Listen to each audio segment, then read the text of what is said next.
Peace and blessings. My name is Carlos Walker, and this is Forward Progress. And today we have Mr. Steele with us. How you doing, Steele? Hey, how you doing? So, what Forward Progress is about, we are going to share your story from hmm before prison, in prison, hmm and then out. So, before we start, if you will, share a little bit with the people who you are and what you do. my name is Demetrius Steele. Um, for and foremost, I like to thank God for everything. But I'm a truck driver. I own my own company called Steel Legacy Enterprise. I've been in business ever since 2022. I'm in the box trucks industry. Okay, if you will, also, how long did you do Steele in prison? I did 10 years and 1 month, 121 months. Okay, so before prison, who were you? Share a little bit about your backstory. I want to know. You talking about before prison? Yeah. I'm gonna say before prison. I'm not gonna say I was troubled, but at the same time, I was a troubled kid that didn't know who he was. It's like I was in life trying to figure out who I was, meaning that I had a lost identity. And I was trying to find out who I was as a person and where I fit in this world. So coming up, I came up in the era where, where crack was popular. I came up where, people, they looked up to the drug dealers. And the people that I looked up to and the people that I was influenced by, them was the dudes that had it.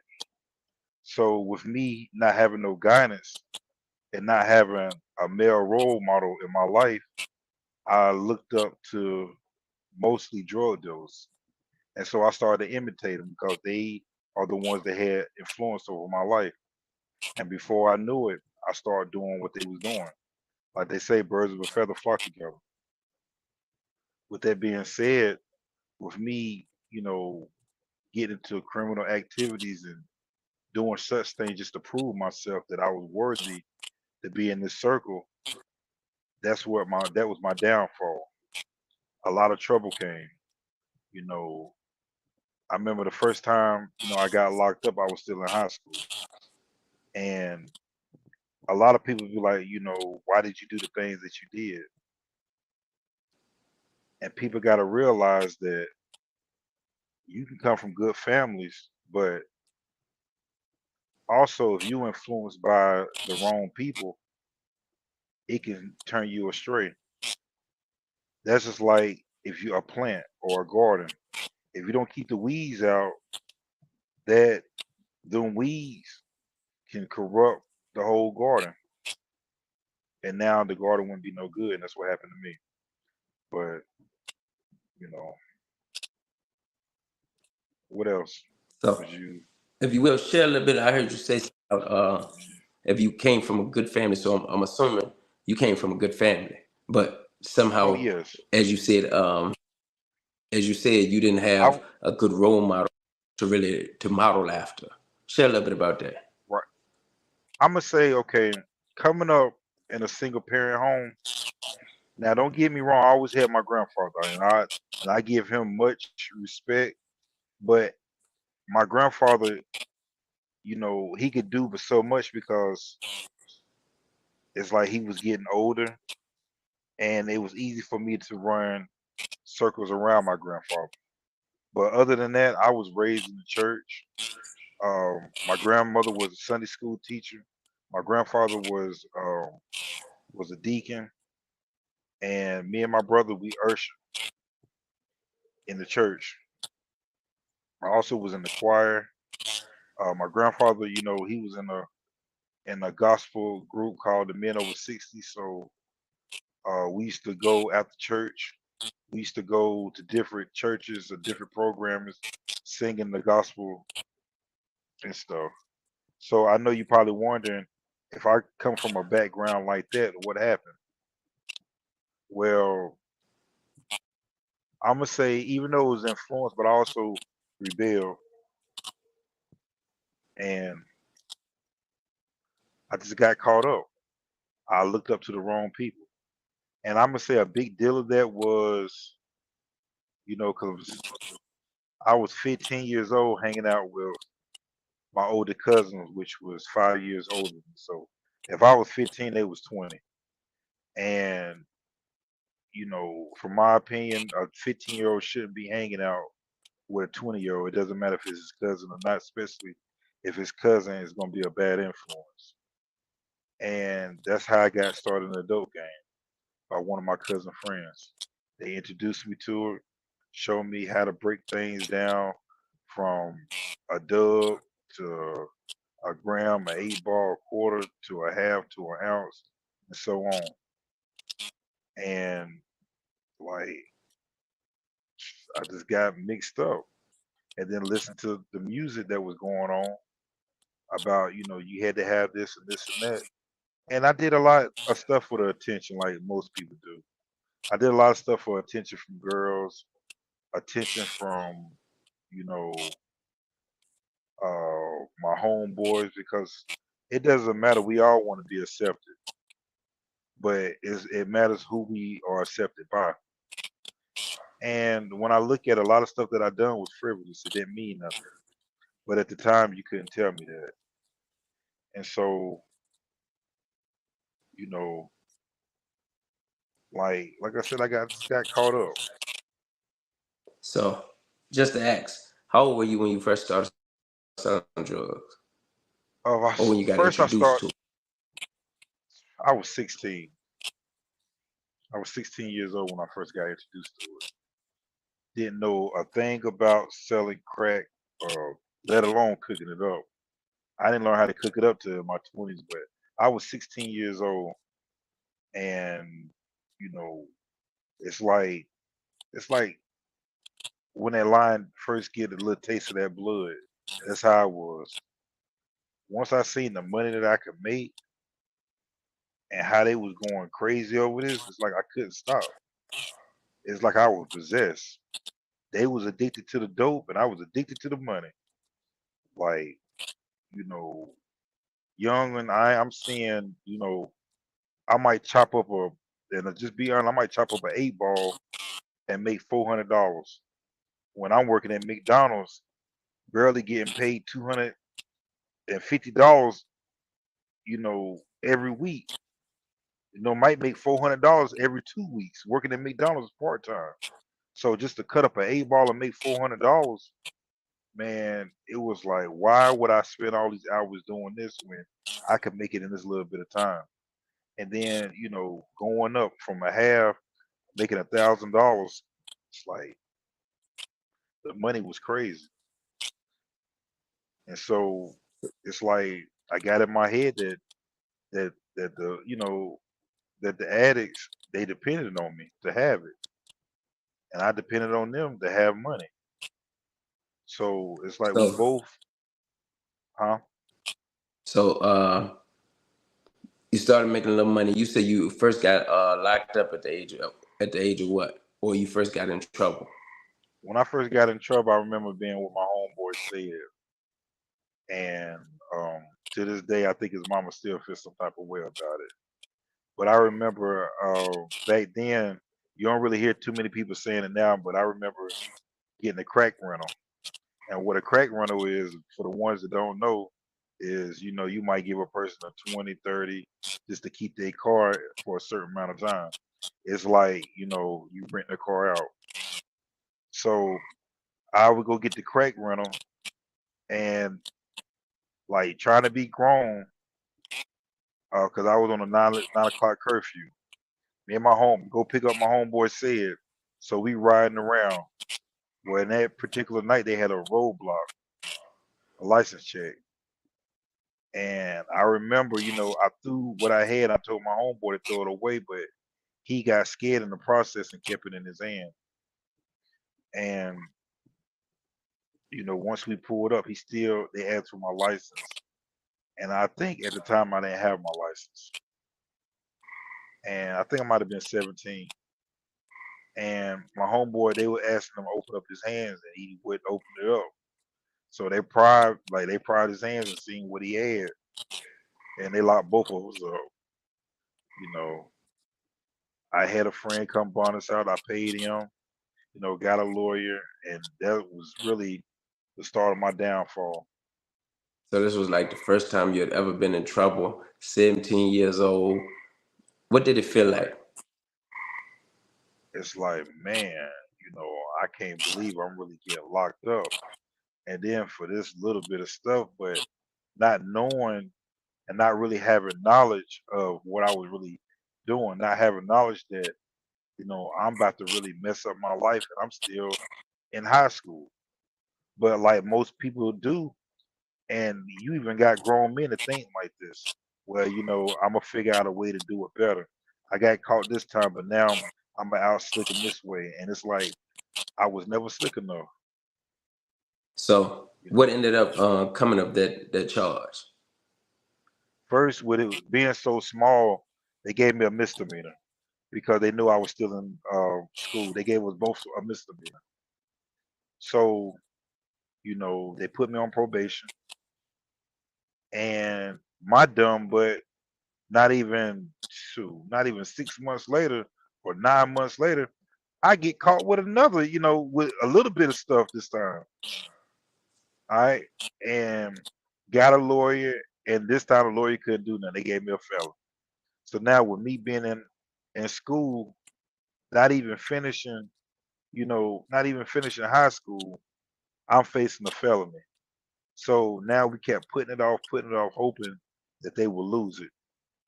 And then I just kept getting in trouble, you know, So we're gonna like fast forward a little further.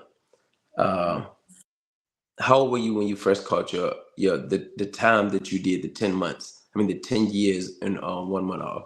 How old were you then? I was I was 25 years old. Okay, so Still not. I'm in a game. Let me say this first. I was. No, go ahead. Go ahead. I'm sorry about that. no, go What you ahead. gonna ask? Go ahead.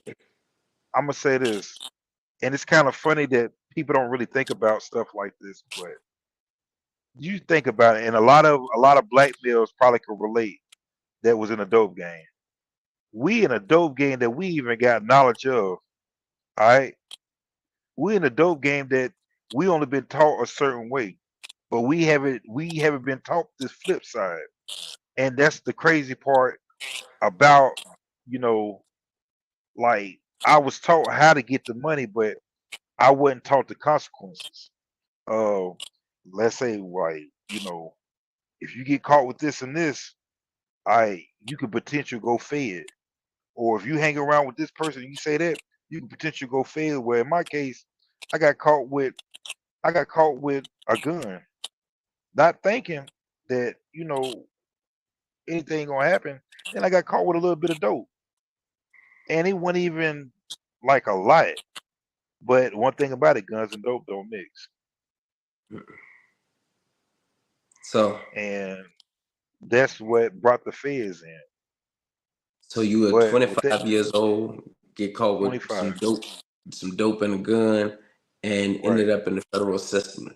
Now you had Ended already up in kind of played with the system a few times. I don't think right. had you ever been in prison, or you just called it a jail time or something prior to that? Caught a little jail time. Okay, so now you done got caught with this gun and this dope, and you're in federal court. Right. How did you feel? Man, knowing that my money or my peoples couldn't get me out, it's like, man, this is real. And still trying to keep it real with my homeboys, right? But I found out quick, once you get in trouble, man, it's no friends. Like they gonna leave you. And that's what happened. Trying to keep it real with some people who never kept it real with me. And so So once I got locked up, it's like I feel like a lot of people turned their backs on me, but at the end of the day, I can't blame them. I gotta blame myself because I put myself in that situation. And one thing about the feds in court, they teach you how to accept responsibility. And so I had to accept this responsibility that I was at fault. If I would never put myself in that situation, that place. okay. So, can you hear me? Yeah, I don't know what just happened to the screen, but you're in prison. You didn't receive your time. What did it feel like? What was the emotions, the thoughts that was going through your mind? I'm gonna be honest with you, okay? Getting 121 months and hear that judge say that, and being 26 at the time, fresh, man, it feel like my whole life flashed before my eyes. And don't get me wrong, I know dudes in there got more time, and that's the reason why when I looked at my time, I was like, I can't complain because you got people got 30, 40 years, 15, life, they ain't never coming home. So that kind of helped with the situation, knowing that, even though I'm in a bad situation, but somebody else is in another bad situation. But just being in a place like not knowing what to expect, you know, like not knowing what I'm gonna run into or what I might have to do. You feel me? So to be honest with you, and then getting shipped to this place and this place without no control, having to strip naked in front of a whole line of men, it's like a lot of stuff was mind blowing. It's like, damn, and you got to do it.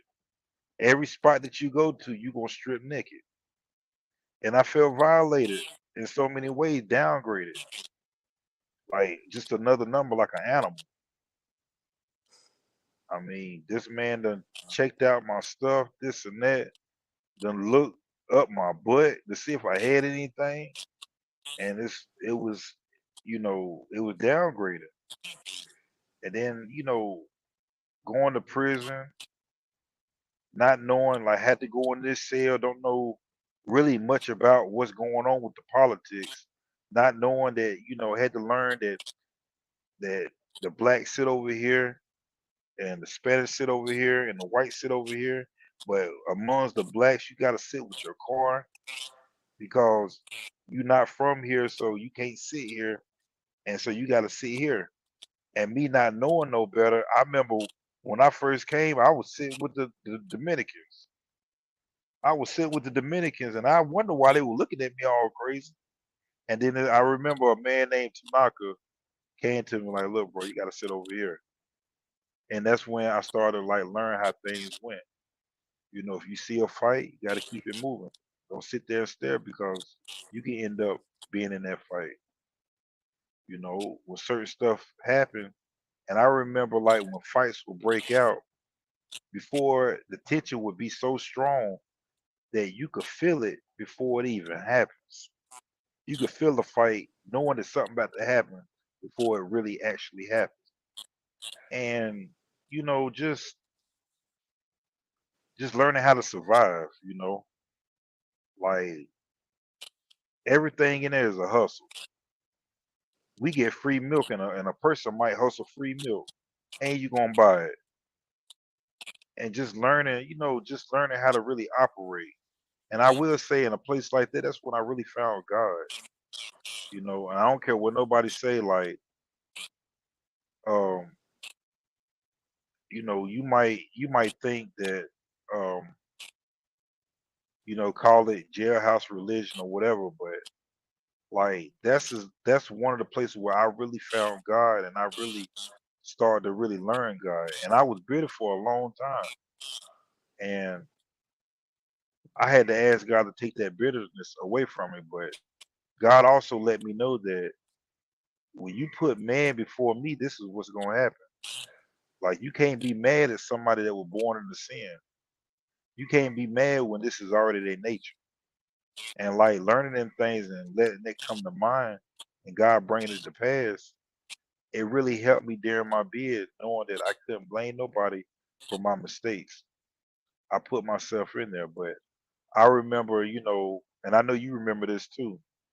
When we used to go in my room or go in your room, and we would get at least about five, and maybe might be about 10 guys in the room because I had the handicap cell, and we would all pray, you know. And I remember asking God always give me wisdom and knowledge of his words.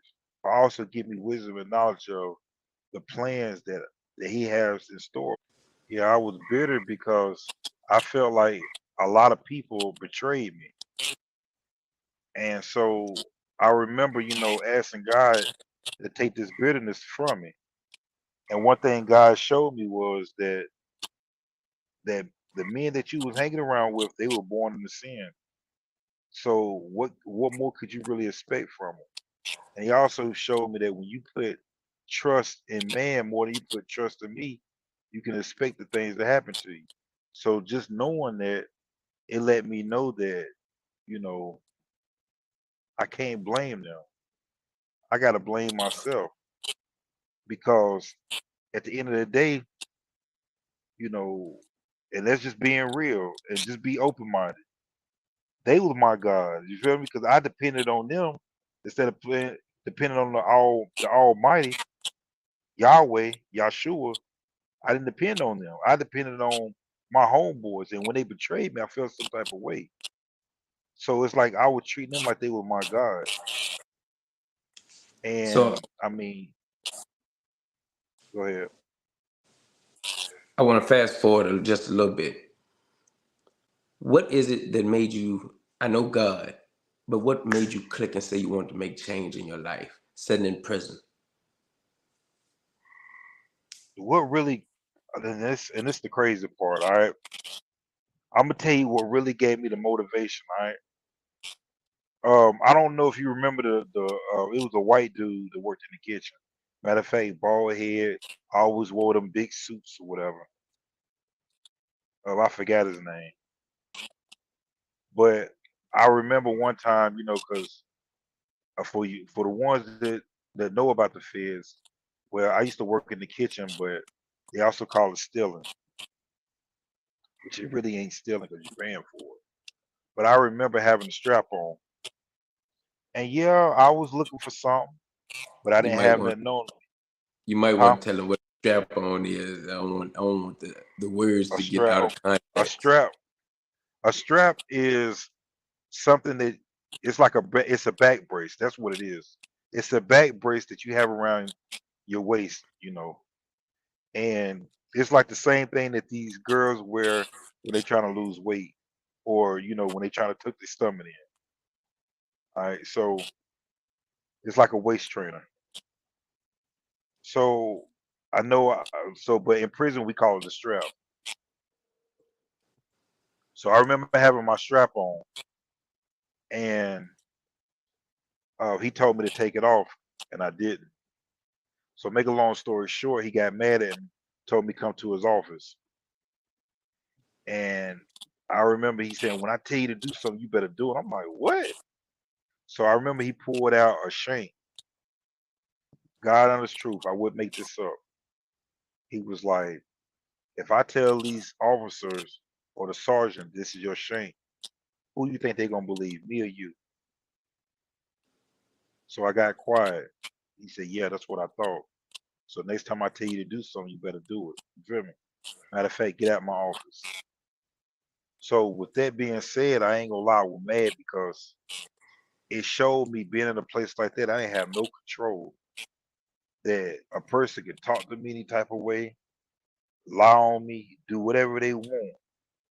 And as far as the physical, I didn't have no control. But only thing I had control of was my mind.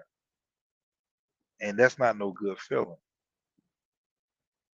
And I remember, after that, it was a couple of days after, like, ain't nothing happened. He had like ain't nothing happened. He called me in the office with another white dude. He was like, yes, I was telling Mr. Steele that when he go home that it's not the end of the world. He can go get him one of these go work at one of these fast food restaurants and work up at follow the chain of command and work up the ladder, and one day he might become a manager. So I looked at him like, oh, this is what he think, that me being in prison, incarcerated, with a sentence of 10 years,